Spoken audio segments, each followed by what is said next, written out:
MBBS course గురించి మాట్లాడుకోవాలి అంటే మనకి డ్యూరేషన్ వచ్చేసి 5.5 సంవత్సరాలు, 4.5 సంవత్సరాలు కోర్స్ చదవాలి, 19 సబ్జెక్ట్స్తో కోర్స్ చదవాలి. మీకు ఈ కోర్స్కి సంబంధించి ఎలాంటి డౌట్స్ ఉన్నా కానీ కామెంట్ చేయండి. నేను ఒక స్పెషలిస్ట్తో అంటే ఒక డాక్టర్ తోటే ఎక్స్ప్లెయిన్ చేయిస్తాను అసలు సబ్జెక్ట్స్ ఎలా ఉంటాయి, ఎన్ని సబ్జెక్ట్స్ ఉంటాయి, ఫస్ట్ ఇయర్ ఎన్ని చదవాలి, సెకండ్ ఇయర్ ఎన్ని చదవాలి, థర్డ్, ఫోర్త్, 4.5 ఇయర్స్లో అసలు ఎలా ఉంటుంది, ఇవన్నీ కూడా మాట్లాడుకుందాం. ఒక డాక్టర్నే తీసుకొస్తాం, ఓకేనా. మనం ఒక సంవత్సరం అయితే ఇంటర్న్షిప్ చేయాలండి, మస్ట్ అండ్ షుడ్గా ఇంటర్న్షిప్ చేయాలి. మీరు కామెంట్ చేస్తేనే తీసుకొస్తాం. సో టోటల్ ఇంటేక్ ఎంత మనం మాట్లాడుకుంటున్న ఎంఎన్ఆర్ కాలేజ్లో అంటే 150 సీట్లు. ఈ 150 సీట్లని ఎలా క్లాసిఫై చేస్తారంటే స్టేట్ కోటా సీట్లు 50%, అలాగే మేనేజ్మెంట్ కోటా సీట్లు 50%.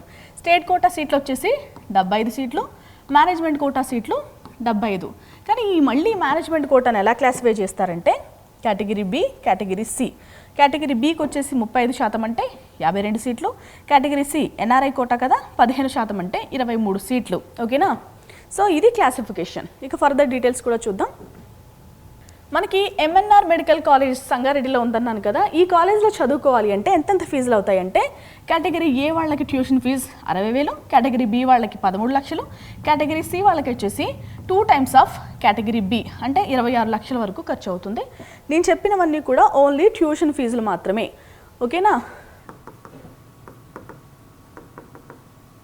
మీకు ట్యూషన్ ఫీజెస్ కాకుండా ఎక్స్ట్రా కూడా కొన్ని ఫీజెస్ అయితే అవుతాయి. 1 లక్ష నుంచి 1.5 వరకు అయితే ఖర్చు అయ్యే అవకాశం ఉంటుంది, ఓకేనా. ఇవి కాకుండా మళ్ళీ హాస్టల్స్ కూడా మనం పే చేసుకోవాలి.